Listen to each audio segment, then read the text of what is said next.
you fucking dig? Wow!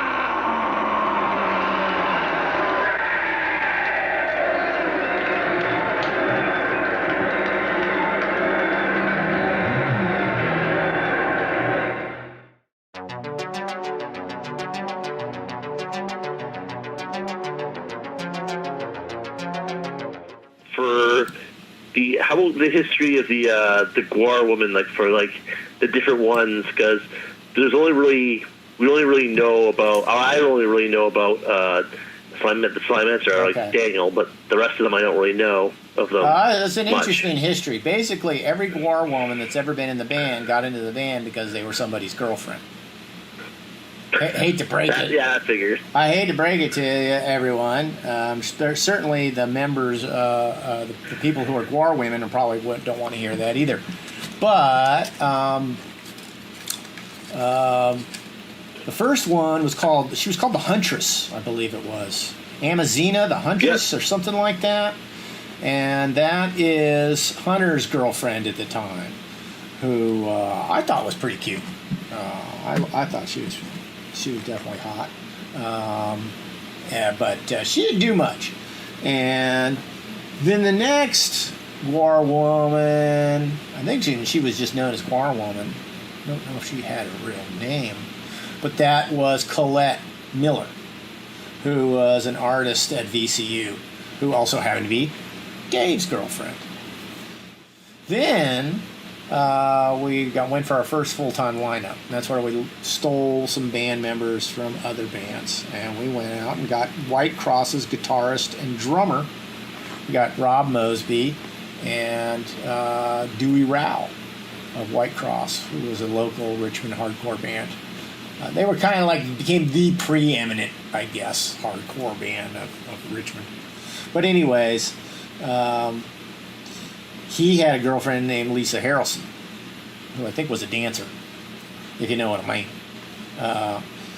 And anyways, she was the next GWAR woman. She was during the Hello era. I think you can see her in the Black and Huge video, the original, way back when. Oh, that's her. Okay. Yeah. So there's Rob. But then Rob Mosby gets kicked out. So then Lisa Harrelson goes with him. All right. As you might expect, It's not like somebody would want their girlfriend at the time to be staying in a band that they've been kicked out of. So whatever. So then this Danielle comes along, and she went out with Dave for a little bit, and then I think he lost interest in her or something like that, and then I picked her up on the rebound and went out with her for a year, and I thought she was a decent artist and had something to contribute. And would make a good GWAR woman, and it turned out she did. So, we lasted longer than any of them. We broke up.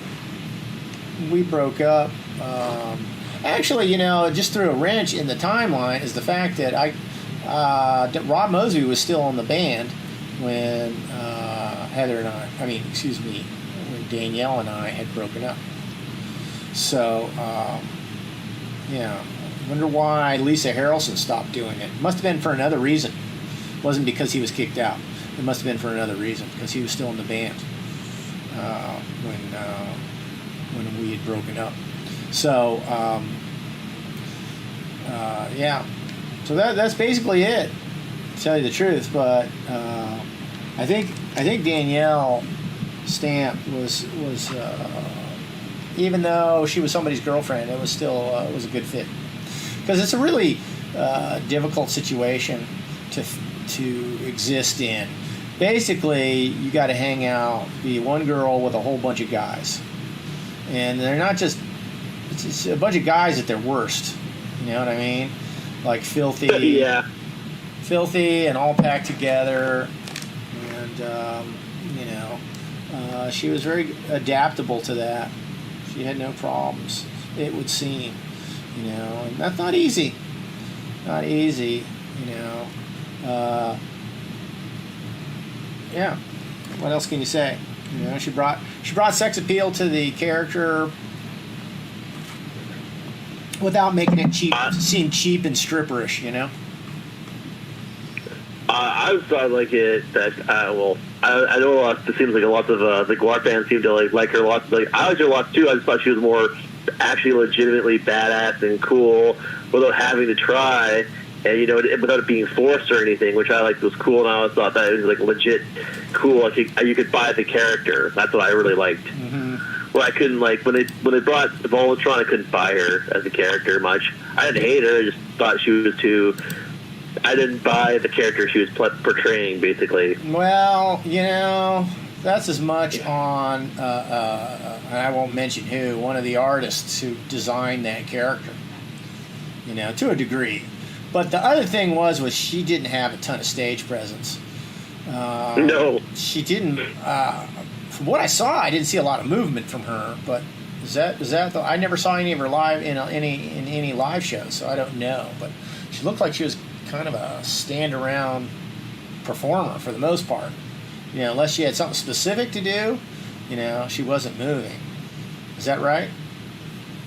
She moved a bit, but she didn't move around that much. Like, she'd move around when she had to, like, whack someone with a club or something like that, or a weapon. But only when there's action, but she didn't dance. Yeah.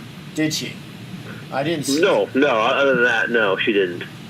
Yeah. So that was disappointing. And then it turned out that, you know, she'd already been in a band who were pretty cool conceptually. I forget they were called Kung Fu something or other, Punks, something like that, whatever. But they were very theatrical, and that's why I think Matt McGuire saw them and was interested and decided that this girl would be. So he's the one who brought her in. Yeah. Pretty sure Matt McGuire. What was the name of that band? But they were all very Dayglow-ish and punk rocky-ish. You know what I mean? Tribal, punk rock, Dayglow-ish. I think those three things. And yeah, I don't know. So I, you know, when you've already got some experience doing it another way, sometimes you don't. You're more likely to be, I don't know. She didn't take orders well, from what I understand.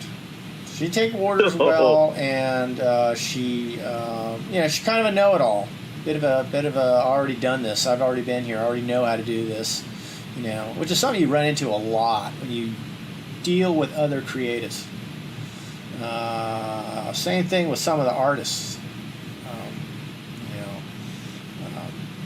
People who come in, you know, it's one thing if you've already got something under your belt. It's people who are coming in who don't have anything under their belt and still acting like there's nothing left to learn, or they already know it all, or something like that. Surprising, you know. But anyways, she, yeah, I was unimpressed. I'll just leave it at that. I was unimpressed with her as a performer, but you know, that was on us too. That's on somebody else, because, you know, you bring somebody in, they need to kick ass. It's all simple as that. You know? Well, it could have been worse. I mean, I don't think she was a bump on the log, but she just didn't have that much stage presence. But I mean, who knows how bad if she was at all behind the scenes? So I don't know. I don't know what her backup vocals were like. I think they were adequate. You know, so yeah.